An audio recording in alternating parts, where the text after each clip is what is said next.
Buenos días, muchachos, a todos los que están conectados con nosotros. Dios les bendiga en esta mañana. Diego, te cedo ahí la palabra para que continúes. Bueno, muchachos, buenos días a los que estamos acá conectados. Vamos a poner este tiempo en las manos de Dios. Entonces, Padre, hoy te damos gracias, Señor, por esta reunión, Señor amado. Hoy nos reunimos, Señor, para escuchar tu palabra, Padre amado, que tú nos hables, Señor, que tú seas guiándonos por tu Santo Espíritu, amado Señor. Toca en nuestros corazones, háblanos, Señor, a nuestras vidas, te lo pedimos, Señor. Te lo pedimos, Dictionary. Padre, pedimos tu presencia en nuestras vidas, Señor. Bendigo, Señor, la vida de cada uno de los que estamos acá, Señor, los que no han podido conectarse, los que están por llegar, Señor amado. En el nombre de Cristo Jesús, Señor amado, toma este tiempo, Señor. Sometemos nuestra mente y nuestro corazón a ti, Señor. Llevamos nuestro pensamiento a ti. Todo pensamiento distractor, todo aquello que nos aparta y nos distrae de tu palabra, Señor, lo echamos fuera y lo anulamos en el nombre de Cristo Jesús. Amén. Amén. Amén. Bueno, muy bien. Entonces, muchachos, allí donde están, nosotros queremos invitarles a que juntos adoremos a Dios en este momento. Entonces, yo te invito que si estás acostado, al menos te sientes. Bueno, algunos no prenden a veces las cámaras, pero entonces vamos a creer que ustedes allí están adorando con nosotros a Dios. Cierren sus ojos por unos momentos, unos minutos y vamos a adorar al Señor. Gracias, Jesús, gracias, te adoramos, Señor. Hoy declaramos, Padre, que en este momento, en este tiempo, tu Espíritu se mueve, tu Espíritu desciende. En medio de nosotros queremos adorarte y presentar este tiempo en tus manos, declarando, Señor, tu guianza, tu dirección. Gracias, Jesús, porque tú nos amas. Y queremos adorarte, Señor, con un corazón sincero, Señor. Gracias, Jesús.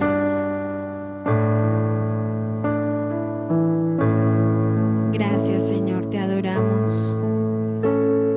Yo solo quiero estar cerca de ti, tenerte dentro y disfrutarte, amarte, abrir mi corazón y entregarme, pues tu presencia es todo para mí.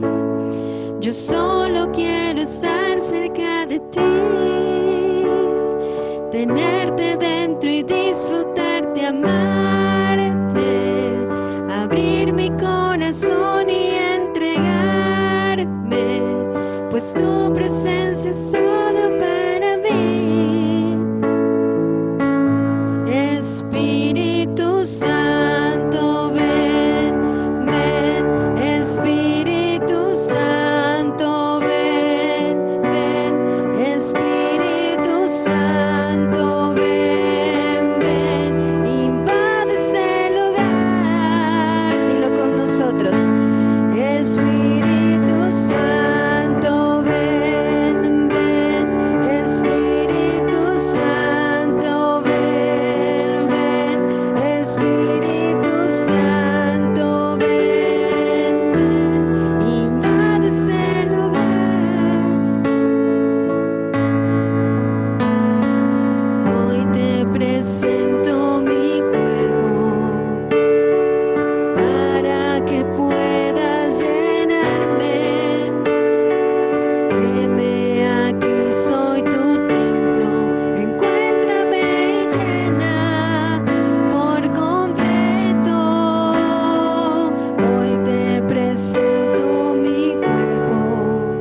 Así es, Señor.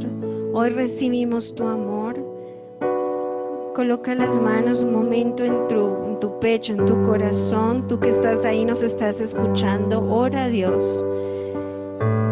Ora a tu Padre que está en el cielo. Él te escucha, escucha tu oración, escucha tu clamor.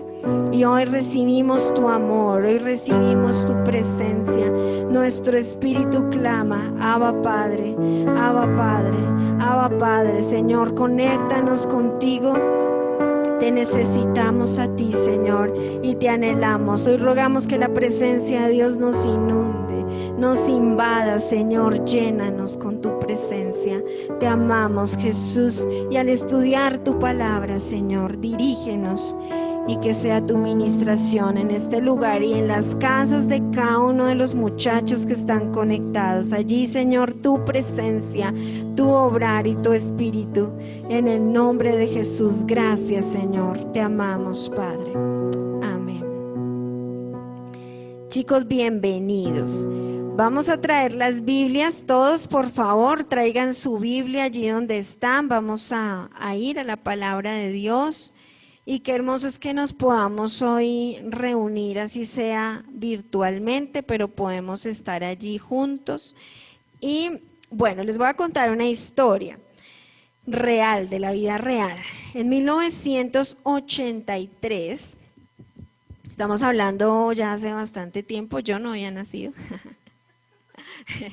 Entonces, estaba, bueno, en la iglesia presbiteriana. Presbiteriano es una denominación de las tantas que hay en el mundo. Son hermanos nuestros cristianos igualmente. De allí, bueno, resulta que hubo una noticia en esa época muy importante y fue que el pastor en esa época le hizo una propuesta a la iglesia. Y bueno, ¿cuál era la propuesta? Que adquirieran o compraran un cine pornográfico y pudieran allí pues establecerse como iglesia. Esto es algo bien atrevido, ¿no? En el sentido en que pues de pronto nosotros no estamos de pronto acostumbrados a ese tipo de cosas. Pero miren que algo muy importante es que la iglesia se motivó, la iglesia ayudó contribuyendo para adquirir este lugar y a los 2 años ellos adquirieron, se llamaba el Cine Galaxy, donde eran proyectadas ese tipo de películas. Bueno, sabemos que más que películas son actos degradantes donde pues no, esto no es correcto, ¿verdad? Pero allí dice que se presentaban ahora estudios bíblicos, se reunían grupos de oración y se ayudaba a la comunidad. Qué bonito es entender que eso es la iglesia. La iglesia puede transformar sitios degradantes donde se practica el pecado, donde alrededor hay mundo pecaminoso, pero Dios transforma a través de la iglesia, transforma cualquier escenario. Es un privilegio que Dios nos haya llamado y nos use a ti y a mí. Dios nos usa para que seamos iglesia, muchachos. Entonces, hoy podemos nosotros luchar contra esas cosas que están dañando a la sociedad, ¿verdad? Entonces, como iglesia, la labor fundamental es impactar a un mundo sin Dios. El mundo está sin Dios. Y quiero contarles otra historia, es que aquí en la iglesia sucedió algo similar, no de pronto con tanta magnitud, pero acá en la iglesia, este sitio donde dictamos las clases de adolescentes, que todos lo han visto y lo recuerdan, aquí esta era una taberna antes. Una taberna, un lugar donde se practicaban quizá muchas cosas. Y Dios guió comprar estos terrenos, estos lugares, porque esta parte de la avenida Boyacá era conocida como el lugar donde habían grandes discotecas y grandes tabernas, pero Dios transformó eso y miren ahora lo que hay. Un lugar donde se predica la palabra de Dios, un lugar donde nos podemos reunir. Entonces vemos que la labor de la iglesia es fundamental. Quiero que vayamos juntos a Josué, capítulo 5, versículo 13 al 15. Y Dieguito que está ahí, nos puede colaborar. Si no tú lo lees o si no algún chico que esté dispuesto, lo puede leer en este momento. Josué 5, 13 al 15 también está en la pantalla. Bueno, chicos, Weimer, ¿nos puedes ayudar, porfa, a leerlo?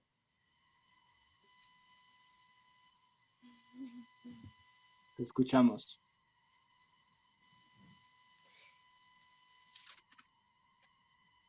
Ok. Weimer, ¿estás ahí? Weimer. O de pronto otro nos puede colaborar, otro que veas allí. Pero Bueno, Josué. Josué, ¿estás ahí?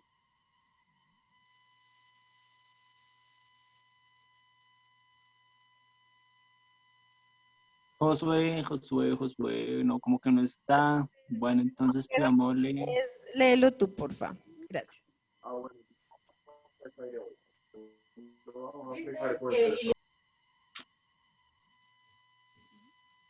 Josué, ¿hablaste? Bueno, Josué 5, ¿qué es, pastora, perdón? Al 15. Ahí está en la pantalla también. Listo, 13 al 15. Entonces dice, estando Josué cerca de Jericó, alzó sus ojos y vio un varón que estaba delante de él, el cual tenía una espada desenvainada en su mano. Y Josué, yendo hacia él, le dijo, ¿eres de los nuestros o de nuestros enemigos? Él respondió, no, mas como príncipe del ejército de Jehová he venido ahora. Entonces Josué, postrándose sobre su rostro en tierra, le adoró y le dijo, ¿qué dice mi señor a su siervo? El príncipe del ejército de Jehová respondió a Josué, quita el calzado de tus pies, porque el lugar donde estás es santo. Y Josué así lo hizo. Listo, muchas gracias, Diego. Entonces, aquí vemos la historia de Josué. Hemos hablado durante todo este mes de Josué, un hombre de guerra, pero también un hombre de Dios, un hombre que le creyó al Señor, sucesor de Moisés y ungido también por Dios para conquistar la tierra prometida. Dice en este pasaje que él estaba cerca a Jericó, la ciudad, la primera ciudad que ellos lograron alcanzar como pueblo de Dios. Pero ¿qué pasó? O sea, nada es coincidencia, ¿verdad? Aquí este hombre dice que era el ángel del Señor, se presentó delante de Josué. Y Josué tuvo temor, dijo, bueno, ¿quién será este enemigo, amigo? ¿Quién será? Pero le contesta, yo no soy ni amigo ni enemigo, o sea, no estoy ni de parte suya ni de parte de los otros. He venido aquí, era exactamente un encuentro que Josué estaba teniendo con el ángel del Señor, un encuentro con Dios. Entonces entendamos algo y es que aquí el punto es que Dios quería mostrar un propósito que Dios tenía y que Dios quería que Josué realizara, ¿verdad? Entonces, miren, algo que nos ponemos a pensar en estos tiempos y es que ahorita que no se han logrado hacer conciertos, eventos masivos, pues no ha sido fácil, ¿cierto? Conciertos, estoy hablando conciertos cristianos, eventos cristianos masivos. De hecho, cuando yo me convertí al Señor, recuerdo que en esa época, tendría yo la edad de ustedes, en esa época sucedía que habían muchos de estos eventos. Entonces, habían conciertos, habían congresos de alabanza, habían campamentos. Entonces, todo esto como que nos motivaba. Y parte de eso sé que fue algo que nos ayudó en ese tiempo a cimentarnos un poco más en Dios. Pero entonces, ¿qué vamos a hacer ahora, muchachos? ¿Qué vamos a hacer en el sentido en que la iglesia debería detenerse porque no nos podemos reunir como antes? ¿O seguimos siendo iglesia? ¿Cómo podemos seguir siendo iglesia en medio de estas circunstancias? O quisiera hacerte una pregunta más personal. ¿Por qué motivos vienes a la iglesia?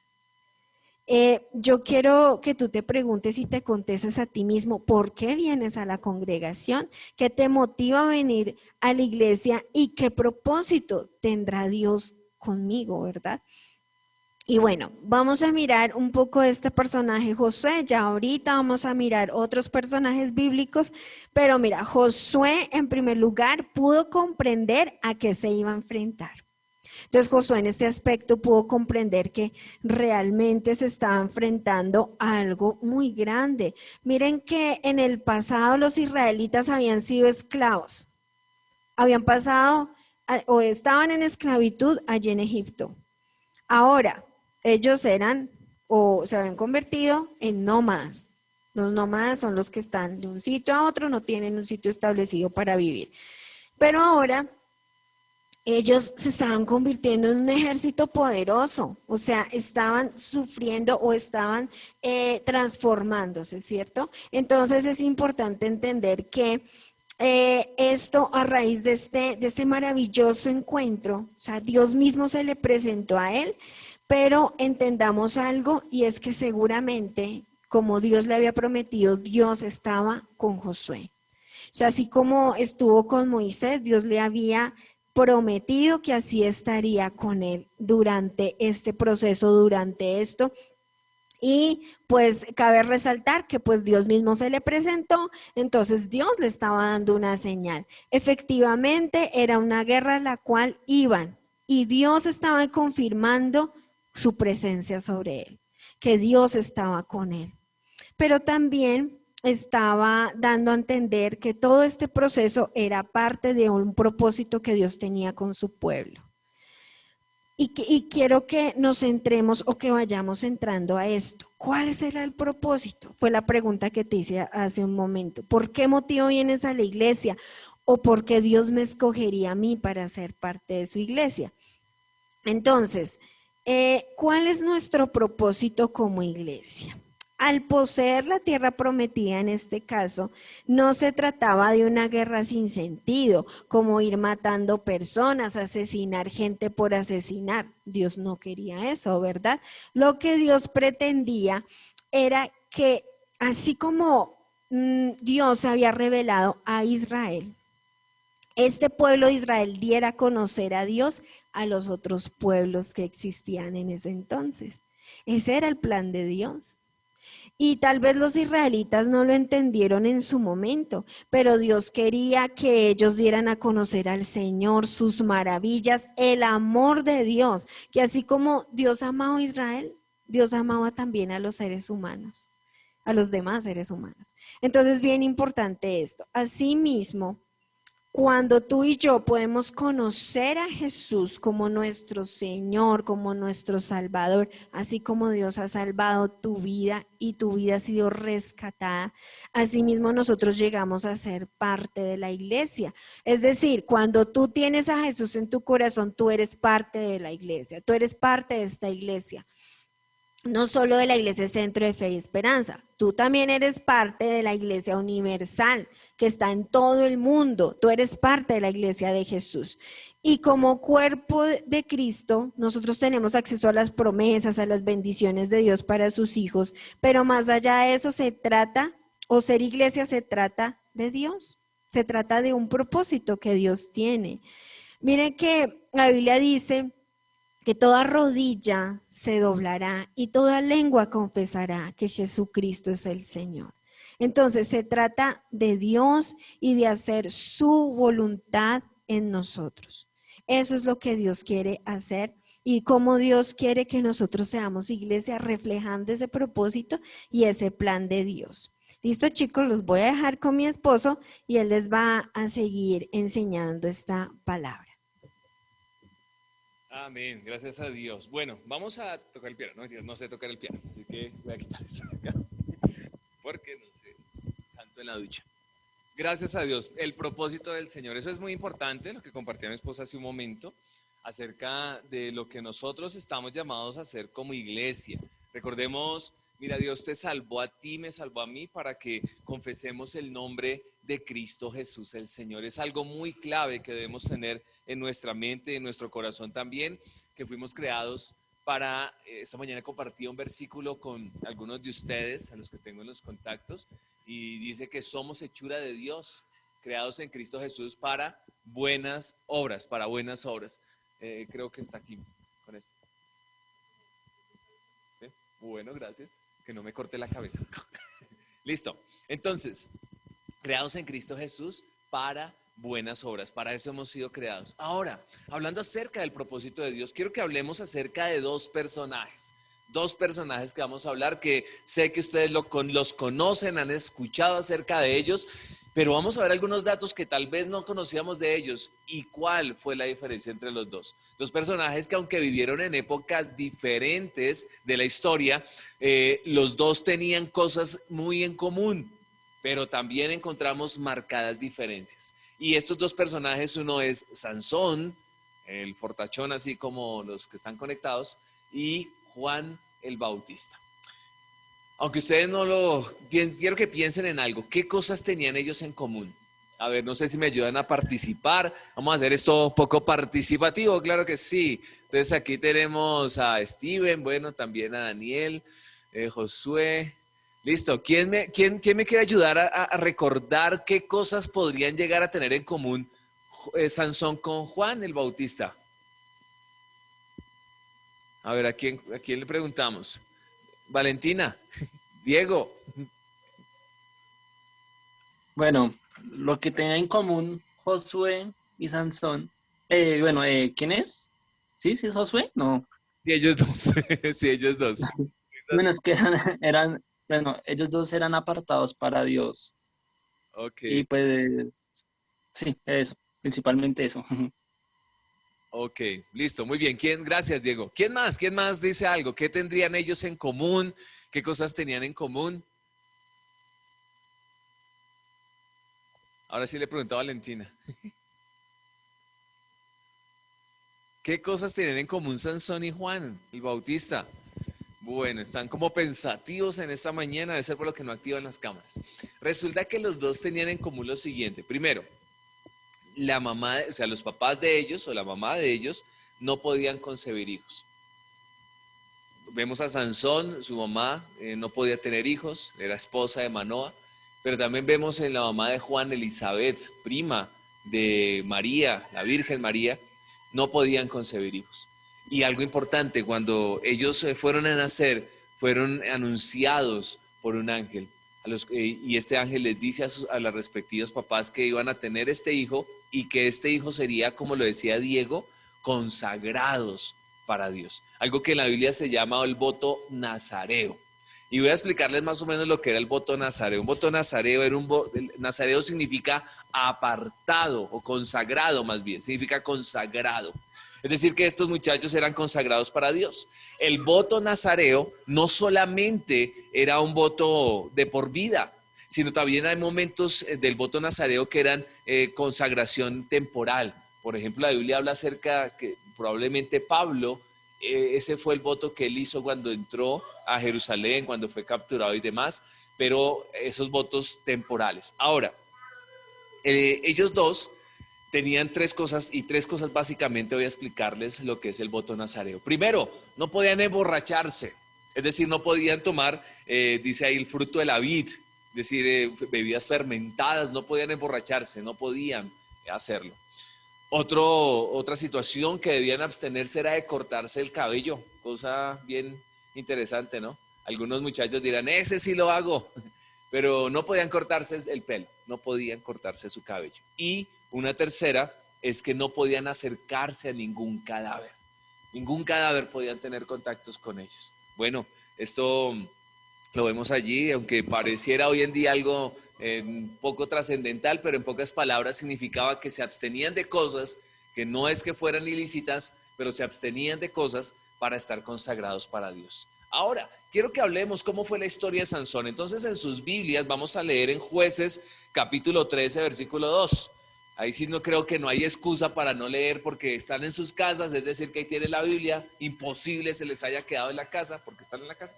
Entonces, Josué capítulo 13, versículo 2. Perdón, Jueces capítulo 13 en el versículo 2. Jueces capítulo 13, versículo 2. Y alguien que me ayude a leerlo, por favor, mi querido Diego. Listo. Entonces, Steven, ¿nos puedes ayudar a leerlo? Steven, Steven. O Yo lo voy Daniel. a leer. Dale, léelo. Y Léelo, había, Josué.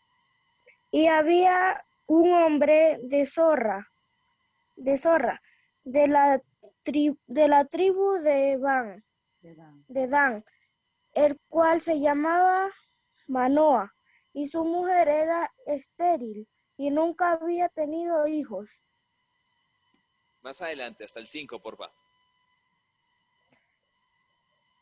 A esta mujer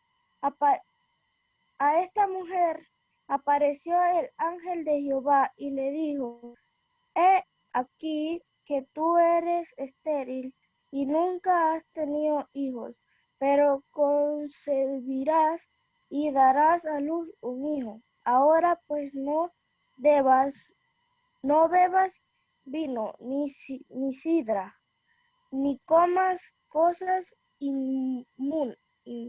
inmundas, pues he aquí que concebirás y darás a luz un hijo, y navaja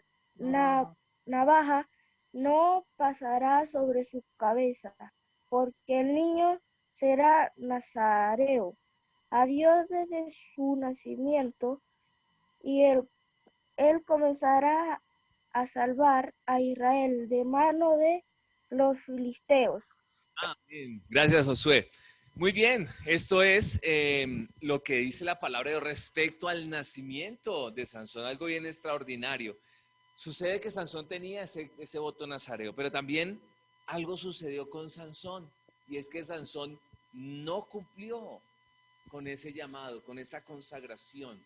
Vemos un Sansón que sin ningún problema iba a fiestas, que se mezclaba con las filisteas. Las filisteas eran un pueblo que no pertenecían al pueblo de Dios y siempre iba a buscarlas a ellas, como si en Israel no hubiera algo bonito. Es el dicho de todos los jóvenes cuando ya tienen edad para merecer. Entonces dicen, no, es que aquí no hay nada bueno. Así son algunos jóvenes. Pero bueno, él siempre quiso ir a buscar por allá, estaba en fiestas, demás, bueno, hacía muchas cosas, pero no guardó ese tema de no emborracharse. Pero también vemos en Sansón que no, el tema de no tocar cadáver continuamente lo hacía. Y en una oportunidad, por ejemplo, dice que asesinó a un león con sus propias manos. Luego pasó otra vez, había una colmena con miel y metió la mano allí para sacar miel. Es decir, tuvo contacto con cadáver. Pero también vemos en el tercer punto, el tercer aspecto, que era lo de su cabello. ¿Sí recuerdan? ¿Quién recuerda cómo muere al fin Sansón? ¿Cómo es que al fin lo cogen? ¿Sí recuerdan? Que tenía una mujer llamada Dalila, ¿no? Y la Dalila ahí continuamente lo consentía y lo arrunchaba y lo tenía, así como todos dicen, ay, me sorprende que me hagan cosquillitas en la cabeza. Así lo tenía, un poco, iba a decir hipnotizado, pero mejor digamos idiotizado un poquito. Y de esa forma, y resulta que cuando estaban así, vemos que Sansón no respetaba tampoco su voto respecto a su cabello. Y aunque pareciera algo sencillo, algo, como les digo, hoy en día lo podemos ver como algo poco trascendental, pero significaba, o más bien representaba, que él estaba apartado para Dios. Entonces, él no respetó este voto nazareo. ¿Por qué? Porque Sansón pensaba más en sus propios deseos que en los deseos de Dios.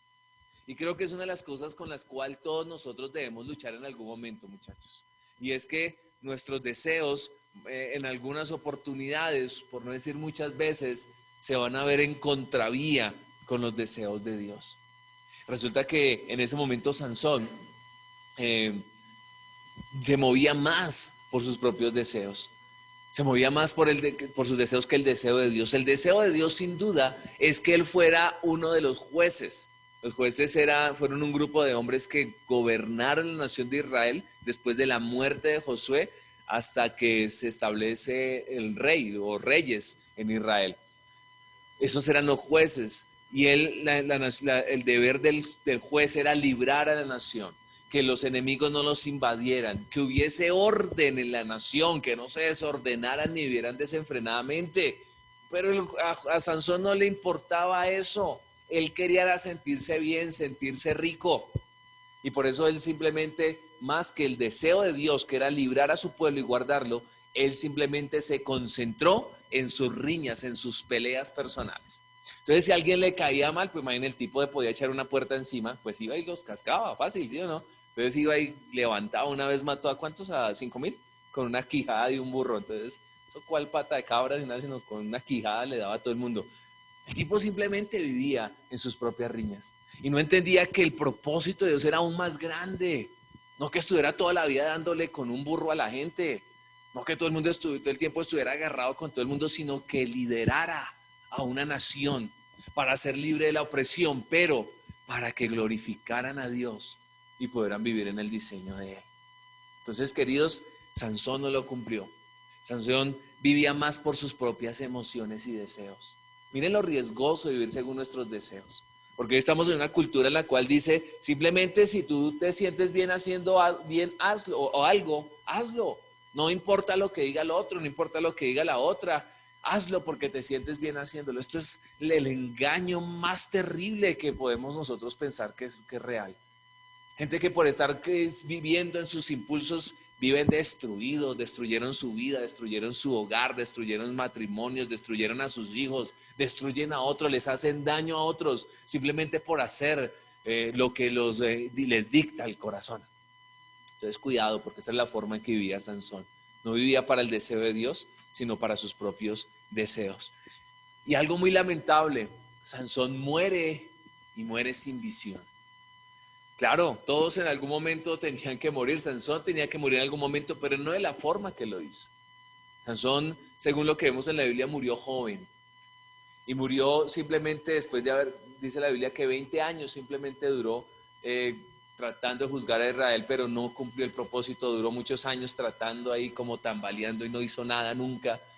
Pero murió relativamente joven. Y al morir relativamente joven, murió sin visión. Recuerden que lo capturaron, le sacaron los ojos y lo metieron en una mazmorra por allá en lo más profundo al pobre tipo. Lo mataron. En Jueces capítulo 16, para que ustedes lo puedan leer en sus casas, habla acerca de cómo fue la muerte de él. Y aunque dice la Biblia que ese día él acabó con muchos de sus enemigos, seguramente el propósito de Dios no era que acabara simplemente con muchos de sus enemigos, sino que para que hubiese podido liderar la victoria final sobre los filisteos, pero no fue así. Ahora, en contraste a él, podemos ver a Juan el Bautista y en sus Biblias busquemos rápidamente hasta el Nuevo Testamento, vayámonos en el Evangelio de Lucas. Lucas capítulo 13, vamos a leer en Lucas capítulo 1, Lucas capítulo 1. Lucas, el primer capítulo de Lucas en el versículo 13.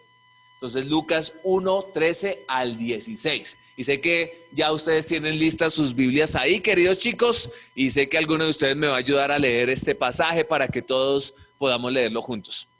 Adelante. Steven, ¿nos oyes?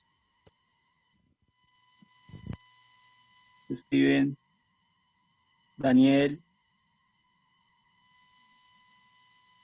No veo que no. Weimer, Está ahí Sara ¿nos oyes? y Santiago, ¿nos ayudan a leer ese pasaje, por favor? ¿Tienen sus Biblias ahí, cierto, chicos? Sara y Santiago, sé que están ahí. Bueno, gloria a Dios. Sara, Santiago. Ya. Gracias. Léelo, por favor.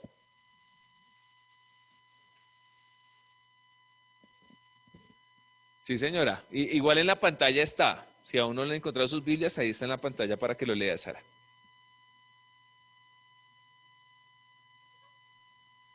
En nombre del Padre, del Hijo y del Espíritu Santo. El ángel le dijo, no tengas miedo, Zacarías, pues ha sido escuchada tu oración, tu esposa Elizabeth te dará un hijo y le pondrás por nombre Juan. Tendrás gozo y alegría, y muchos se regocijarán por nacimiento, porque él será un gran hombre delante del Señor.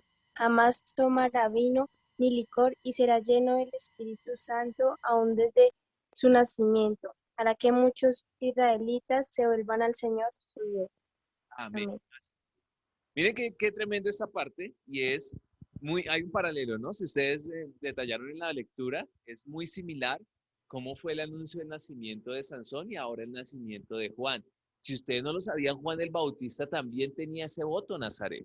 Por eso vemos allí que Juan no tomaba alcohol, no, es más, hasta se vestía raro, que ya vamos a hablar un poco al respecto a esto, porque Juan sí cumplió el llamado del nazareo. No solamente en abstenerse, porque lo hizo, se abstuvo de licor, aún de comida, como les digo, vivía un poco extraño, que para muchos eso era como una locura, vivir como vivía Juan. La gente le sorprendía. Más adelante el Señor Jesús, cuando se expresa de Juan, dice, ¿ustedes qué vinieron a buscar? Un hombre que se viste bonito y que anda, no, ustedes vinieron a buscar un profeta y se viste de pieles y está por allí. Y bueno, muchos no lo quieren, pero eso fue lo que Jesús le dijo respecto a Juan. Entonces Juan el Bautista cumplió este llamado, él se abstuvo, dice la Biblia en Mateo capítulo 3, dice que él se vestía de piel, ahí lo podemos ver también en la pantalla, creo que está el versículo, y en Mateo 3:4 dice que la ropa de Juan estaba hecha de pelo de camello, que llevaba puesto un cinturón de cuero y se alimentaba de langostas. Langostas eran pequeños, no es que comieran langostas, así la de las pinzas que es súper carísima, no, sino las langostas eran pequeños insectos y miel silvestre, dice acá. Entonces, Juan cumplió esto y quiero decirles algo, aunque muchos lo tildaban aún de loco, la importancia de la fidelidad, ese es el punto clave, la fidelidad de Juan con el llamado que Dios le había hecho. Y yo quiero decirte que sin importar, o sea, vale la pena, se los decimos una y otra vez y podremos decir, se los digo ahora que ustedes son unos muchachos, y se los podré decir cuando sean adultos, cuando sean ancianos. Les podré decir que sí vale la pena ser fiel a Dios. O sea, vale la pena ser fiel a Dios, vale la pena que aún personas como que no nos acepten porque no somos como ellos. Pero vale la pena ser fiel a Dios porque la fidelidad a Dios hará que Él cumpla su propósito en tu vida. Quiero dejarte esto y que lo tengas en tu corazón. Así fue con Juan. Pero también Juan fue fiel a este llamado a pesar de, porque es que Juan no la tuvo fácil. A Juan le tuvo que presentarse muchas cosas y es que Juan, a diferencia de Sansón, usó todos sus recursos, usó todos sus medios, todo lo que tenía, lo que logró, aún el reconocimiento que alcanzó, lo usó todo para exaltar al Señor Jesús. A pesar de que era riesgoso. Recuerden cómo fue la muerte de Juan. Juan muere decapitado, le cortan la cabeza porque continuamente denunciaba sin temor en la inmoralidad en la que estaba el rey de la época, que se llamaba el rey Herodes. Porque el rey Herodes, sin vergüenza, cogió por allá a su cuñada, es decir, a la esposa de su hermano llamada Herodías, y vivía con ella. Tenían relaciones sexuales. Y Juan denunciaba esto porque claramente esto no es correcto. Y cuando sucede esto, pues más que todo, más rencorosa las mujeres, ¿será que sí? Pero bueno, ahí vemos a la Herodías, pero piedra, Herodes como que a veces sí quería o no, pero Herodías hasta que él manipuló todo para que decapitaran a Juan. Pero a pesar de que Juan sabía que lo estaban persiguiendo por esto, no dejó de denunciar. Siguió siendo fiel a Dios. El momento en que más era reconocido, y esto me lleva al tercer aspecto de Juan, y es menos de mí para que haya más de Dios. Qué bueno que tú lo puedas decir allí donde estás. Di con tus propias palabras, menos de mí, más de ti, Dios. Menos de mí, más de Dios. Y eso fue lo que Juan dijo en Juan capítulo 3, versículo 30. Está un pasaje muy conocido, Juan 3:30. Y yo se los voy a leer. Yo sé que ustedes tienen sus Biblias, están leyendo, les da un poco de pena, pero se los voy a leer. Juan 3:30 dice, es necesario que Él crezca para que yo mengue. Es una frase corta, pero quiero explicárselo. Resulta que fueron donde Juan. Juan está en su momento de mayor popularidad, donde más tenía seguidores, donde la gente iba a buscarlo, donde la gente se bautizaba, donde había mucha gente escuchando su predicación. Y aún llegó un momento en el cual la gente lo levantó tanto que les dijo, porque tú eres el Mesías. Llegaron a creer que Juan era el Mesías. Pero Juan claramente le dijo, yo no soy el Mesías. Yo no soy ningún Mesías. Es más, cuando vio a Jesús dijo, este es el Cordero de Dios, y aquí es cuando dice la frase, Y es necesario que Él crezca y que yo mengue. En su momento de mayor popularidad, en su momento donde las cosas parecía que todo le estaba funcionando a las mil maravillas, Él claramente dice, menos de mí, más de ti, Señor Jesús. Y les hago una pregunta, ¿ustedes están dispuestos a renunciar, a negarse a ustedes mismos para que no figuremos nosotros, sino que el único protagonista sea Él? ¿Cuál es el anhelo más fuerte de tu corazón? Porque el anhelo más fuerte, dice la Biblia, que el anhelo aún de la creación es ver la manifestación de Dios a través de sus hijos. El anhelo más fuerte de sus hijos debería ser que Dios se manifieste, que Él sea visto, que todo el mundo confiese a Jesús, que todo el mundo reconozca a Jesús, que tus amigos, tus compañeros, tu familia, los que te rodean, puedan reconocer que Jesús es el Señor. Pero para eso es necesario que menguemos nosotros y haya más de Dios. Porque muchas veces la gente no puede ver a Jesús a través de nosotros, que es uno de sus propósitos, porque simplemente nosotros queremos vivir a nuestra forma, ser como somos, nuestro carácter, nuestro temperamento, nuestras palabras, y muchas de esas cosas es necesario que me... Se los digo de manera personal, cuando yo llegué al Señor, tenía aproximadamente 21 años de edad, y uno ya pues tiene su carácter, sus formas, y muchas veces yo también decía la frase que algunos decían, pues yo soy así, ¿qué puedo hacer? Pero cuando conocí al Señor, entendí que no se trataba de ser transformado porque la gente me aceptara, sino ser transformado para que los demás pudieran ver a Jesús a través de mí. Y eso es lo que hizo Juan. Juan indicó a todos, Él es el Mesías, Él es el Señor. Hasta mandó a discípulos de Él, dijo, Él es el Cordero. Y los discípulos se fueron, Andrés, que fue el hermano de Pedro, él era discípulo de Juan. Y después siguió al Señor Jesucristo, porque Juan les dijo, Él es el Mesías, Él es el Cordero. Entonces, es muy importante ahora. Así como mi esposa estaba enseñando, que Josué tuvo este encuentro sobrenatural, queridos, porque es que es sobrenatural con este ángel del Señor, que es el mismo Cristo, era un momento decisivo. Estaban a punto de entrar a la tierra prometida. Estaban a punto de tener su primera batalla. Ellos no eran un ejército organizado. Ellos no sabían lo que era tener una guerra. Ellos no sabían lo que era ser una nación ni cómo gobernarse. Era un momento decisivo. Y si hay momentos decisivos, este es un momento decisivo para la iglesia. Y debemos entender. Es un momento decisivo donde algunas personas, y no sé qué estará pasando en tu casa, en tu familia, pero donde algunas personas aún han decidido no seguir más al Señor. Es un momento decisivo porque algunas personas han decidido no buscar más a Dios, no congregarse más. Aún hay personas que han decidido no servir más a Dios y darle la espalda. Es un momento decisivo. Era un momento decisivo para la nación de Israel porque era o ir a la guerra o salir corriendo, devolverse para el desierto, porque muchas veces quisieron hacerlo. Es un momento decisivo para ti, que en este momento decisivo tú puedas entender para qué estás en esta tierra, para qué estás en esta vida. Y es una de las cosas que en nuestro corazón teníamos y por la cual estamos dando esta palabra que Dios nos dio. Y es que todos ustedes puedan decidir seguir, pero servir al Señor. Hay algo en nuestro corazón fuerte y es que de ustedes y de todos los que estamos acá se levanten los llamados de Dios. Que dejemos de estar pensando tanto en nosotros para que sea lo que Dios quiere que se cumpla. Llamados de Dios. Hace años recuerdo, yo alcancé a experimentarlo, personas, muchachos que desde muy jóvenes que estaban seguros y convencidos de servir a Dios. Yo quiero servir a Dios. Yo quiero vivir una vida para Dios, me refiero a un ministerio a tiempo completo. Y no estoy diciendo que para servir a Dios tengamos que estar a tiempo completo. Ustedes saben el testimonio de mi esposa, el mío, hemos podido servirle al Señor por años y ejercemos nuestra profesión. Pero también hay personas que son llamadas para servir a Dios 100%, todo el tiempo. Y sé que muchos de ustedes pueden llegar a tener ese anhelo, pero pónganlo en las manos de Dios.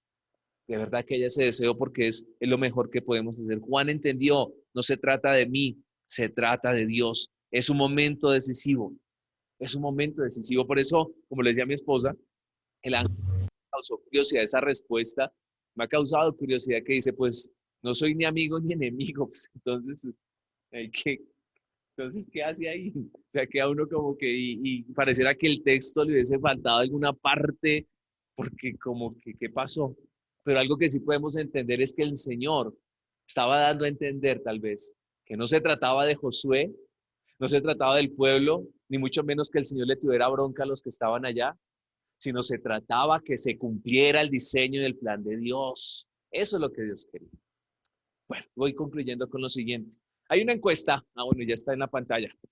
Entonces, se hizo una encuesta, queridos. Esto, Rick Warren, en uno de sus libros, habla acerca de esta encuesta que se realizó aproximadamente a 1000 iglesias. Y en esas 1000 iglesias se entrevistaron a los miembros de la iglesia y a los pastores de la iglesia. Y ahora, se dice acá que la pregunta, una pregunta sencilla, pero bien importante, y es, ¿para qué existe la iglesia? Y bueno, yo sé que muchos de los que están allá pudieran dar respuesta, ¿cierto? ¿Para qué existe la iglesia? Yo te hago esa pregunta. A ti que estás allá y que los veo por allá, te hago la pregunta. ¿Para qué está la iglesia? ¿Para qué crees que existe la iglesia? Bueno, la respuesta de estas personas es que el 89%, ahí están las pantallas, el 89% de los asistentes respondieron que la iglesia estaba para velar por la estabilidad o más bien las necesidades de las personas y sus familias. ¿Para qué es la iglesia? Para velar por las necesidades. Entonces, si alguien está necesitado, vamos a hacerlo. Otro 11% dijo, la iglesia está para ir y ganar la mayor parte del mundo para Jesús. El 89% y el 11%. Ahora, la respuesta de los pastores de esas iglesias fueron totalmente diferentes. Los pastores respondieron, el 90% dijeron, nosotros estamos para que este mundo sea conquistado para Jesús. Y el 10% nomás dijo que estaban para velar las necesidades. Y hago esta pregunta, y hacemos esta pregunta, para que tú puedas entender qué es la iglesia para ti. Un lugar donde tú vienes simplemente a que te satisfagan necesidades. O es un lugar donde sabes, es un lugar de equipamiento, de capacitación. Y es un lugar donde juntos podemos anunciar y llevar a Jesús a este mundo perdido. Porque esa es la respuesta correcta. Para eso existimos como iglesia. Y termino con algo. El Señor le dijo a los papás de Juan que él sería lleno del Espíritu Santo desde el vientre de su mamá. Y que al ser lleno del Espíritu Santo desde el vientre, estaría lleno de Dios y haría que el corazón de Israel se volviera a Dios. Y eso es lo que queremos orar por ti, señorita, por ti, joven, por ti, muchacho. Queremos orar por ti para que el Espíritu de Dios llene tu vida y para que a través de tu vida muchos también se vuelvan a Dios. ¿Quieres que hagamos esa oración? Yo te invito, por favor, que te dispongas. Si puedes allí levantar tu mano y vamos a orar por ustedes declarando esta verdad en el nombre del Señor Jesucristo. Señor, te damos gracias por tu palabra. Gracias, Señor, porque momentos decisivos son estos, donde hay gente que está tomando decisiones equivocadas, donde piensan que la decisión es olvidarse del Señor, olvidarse de la iglesia, olvidarse de tu plan. ¡Qué error tan grave, Dios! Oramos, Señor, por ellos, para que tú les ayudes, para que ese argumento que tomó su mente y su corazón se rompa por el poder de tu palabra. Pero oramos, Señor, por todos los que estamos aquí, Dios. Nosotros recibimos tu palabra. Gracias, Señor, por ejemplos de tu palabra que vemos. Gracias por la vida de Sansón, aún porque es un ejemplo. Pero gracias por la vida de Juan porque es testimonio, Señor, de cómo se puede ser fiel a ti y a tu llamado. Yo oro, Señor, y oramos, todos los que estamos acá, oramos por cada joven, por cada señorita que están conectados. Yo te pido, Señor, que tu Espíritu Santo venga sobre ellos. Yo te pido que Señor, descienda, rogamos que tú desciendas sobre sus vidas, que los rodees con tu presencia, que desciendas sobre él, sobre ella, allí donde ellos están, que tu espíritu descienda sobre sus vidas, poderoso Padre. Señor, que ellos sean llenos de tu espíritu en este tiempo. Señor, por eso allí donde estás, dile, Espíritu Santo, ven, ven, llena mi vida, ven, llena lo que yo soy, ven, llena mi corazón y mi mente. Aún dile, Señor, mira, que me he sentido vacío, que me he sentido confundida, que me he sentido, Señor, sin propósito tal vez. Señor, yo te pido que hoy vengas a llenar la vida de este muchacho, a llenar la vida de esta señorita. Desciende ahora, Padre. Cadenas se rompan, Señor. Los yugos se pudran sobre sus vidas, Señor. Padre, que ellos sean llenos, llenos, llenos hoy del Espíritu de Jehová, de tu Espíritu, de tu unción, Espíritu Santo de Dios. Señor, levántalos para que te sirvan a ti. Señor, levántalos para que a través de sus vidas, Señor, el corazón de muchos se vuelvan a ti. Yo declaro que son instrumentos en tus manos. Yo declaro que son instrumentos para tu gloria. Señor, esa situación difícil que se ha levantado en su casa, en su hogar, en la economía, en la salud, en sus familias, hoy esto se rompe. Hoy creemos en milagros de sanidad. Hoy creemos en milagros de provisión. Hoy creemos, Señor, que tú les das la victoria y que ninguna de estas situaciones es un impedimento para que ellos cumplan el propósito tuyo en sus vidas. Gracias te damos por tu Espíritu. Gracias te damos porque hoy, confiésalo allí y con tus manos en alto dilo, Señor, hoy soy lleno del Espíritu Santo de Dios en el nombre de Jesucristo, nuestro Señor.